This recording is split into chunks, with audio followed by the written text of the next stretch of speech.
If the Rainbow Bridge had Death Star-like capabilities, why isn't that more of an issue? Like, why do the Asgardians have Death Star capability? Why does everyone talk about that? You know, that's like the ultimate deterrent. It is.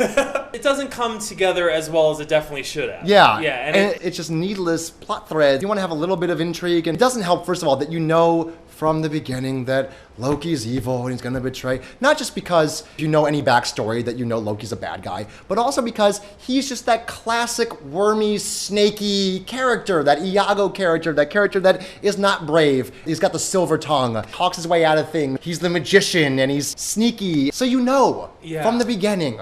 When you see the two of them, the two brothers, like as kids, you know from the beginning what's happening. You have to make Loki, as a writer, filmmaker, you got to make us really understand his motivations. Right. So the best bad guys are the ones that we actually feel something for. We can understand them. We might not agree and like them. There's a part of us that's connected to them. Darth Vader's you know, but we know there's the good in him, and we want that to come out. And Hannibal Lecter's evil, or Nurse Ratched. There's these characters that you make them human, you make us understand them. From their point of view, they think they're doing the right thing. Right. They make them the three-dimensional sort of, here's why I'm doing what I'm doing, and we'll root for him in a weird kind of way. Yeah, and that's the thing. His motivations are never that well constructed beyond that Thor always got all the attention.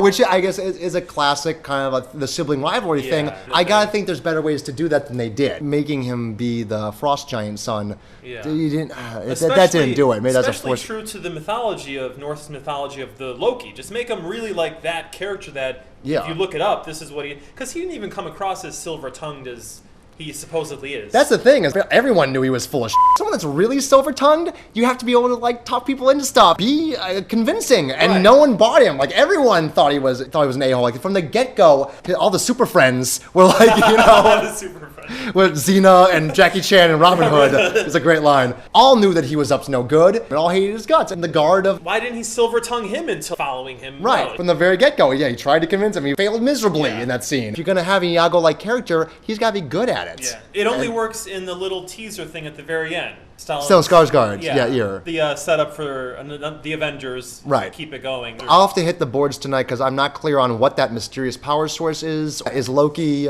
in the spirit realm orchestrating things behind the scenes? What it seems like. Or is he actually physically masquerading as Stellan Skarsgård? Because it's clear that he can, from the scene where he's talking to Thor and trying to get the hammer out by himself, that he can have a manifestation on this plane and not be seen by anybody. Right. That's clear. Like, that's obvious. That Stalin character is hearing him. It's more like a thought in his head. Yeah, it's a thought in his head. Yeah, exactly. That he doesn't recognize as external. Right. Cool visual that they do. And that was the one time, okay, Loki's this kind of like influencer. But before that, he was just kind of a whiny little brother. He was a whiny little brother. He wasn't threatening. He was annoying. Exactly. You know Thor could kick his ass anytime he wanted. The whole way that he has an upper hand is through treachery, through trickery, through deceit. That's how those characters work. And for that to work, though, he really does have to be smart. Like, he has to be one step ahead. Bro, you always win with your brawn, but like, I win with my brain. Like, that kind of thing. That's a cool dynamic. That's one thing where he could be like one step ahead of him. He has a few moves like that where he tricks the giant by having the phantom image of himself and he runs through him. Or same thing, help me brother, and he's actually behind him. And that's how those characters win. He wasn't good enough at it. He wasn't smart enough and he wasn't threatening enough. Right. The tension is only going to be as good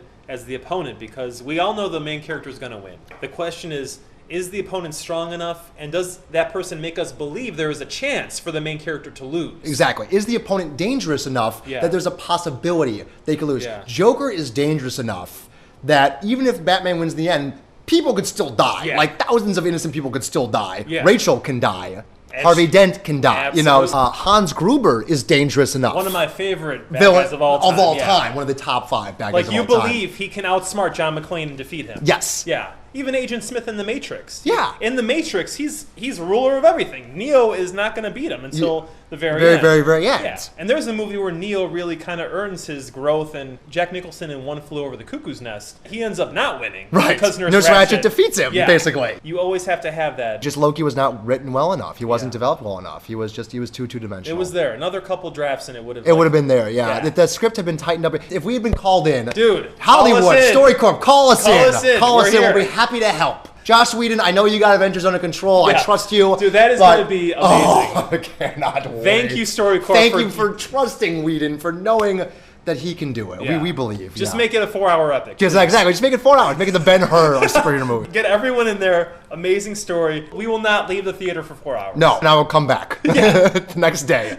And we guarantee repeat viewing We box will office. blow Dark Knight out of the water. I promise you. I promise you, Story Corp. Until, Batman 3 comes out. That's correct. Whatever. It ends up being, for what it is, a superhero summer movie. Yeah. It does a pretty good job. It does a good job. It's a lot more entertaining than I expected going in. Mainly on the strength of the humor of that writing. The things we're talking about are like our dream version of this. Right. Like, it could have been rockin', amazing film. Again, please understand, we're not trashing it. We're just saying we see what could have been. Yeah. If you're not striving for more, then what's the... Why settle? You got millions of dollars to work with. Exactly. Why do we have to settle? It's an encouraging start to the blockbuster summer season. This is going to be a good summer. I'm psyched. Like, X-Men First Class looks amazing. That preview looks awesome. Yeah. Captain America looks good, and like Green Lantern looks awful though, doesn't it? Yeah, Ugh, it's that looking looks too like cheesy. garbage. I don't It know. looks like Fantastic Four level. Check it out. It's a good start to the summer movie season, and our dream version would have been IMAX Would have been 3D. amazing. Our dream version would have been much better, and would have killed the box office. Tell us about the creative endeavors that are going on here. We're doing Zen and the Art of Waitering at blogspot.com. You can download a free sample of the book at smashwords.com/book/view/13249. So you can download it for your Kindle or for your iPhone or your iReader or your whatever. And all your just HTML or $5, you know. And you'll always have Jonas That's at right. your side, ready to give you some insightful wisdom. There you go. Yeah, my insightful wisdom. Instead of smoking a cigarette, Right. read a passage from Zen and the Art of Waitering. Yeah. And get centered again. Exactly. Or then have another cigarette. You know, what do I Have care? another cigarette. Become a fan at facebook.com/Zen and the Art of Waitering. And StoryCorp, if you're listening, Hey, we're always available We're for always rewrites. available for rewrites. So thanks for hanging out, movie lovers. Until next time, always remember that StoryCorp gives you more of what you pay for, so choose your movies wisely. And as always, long live good movies.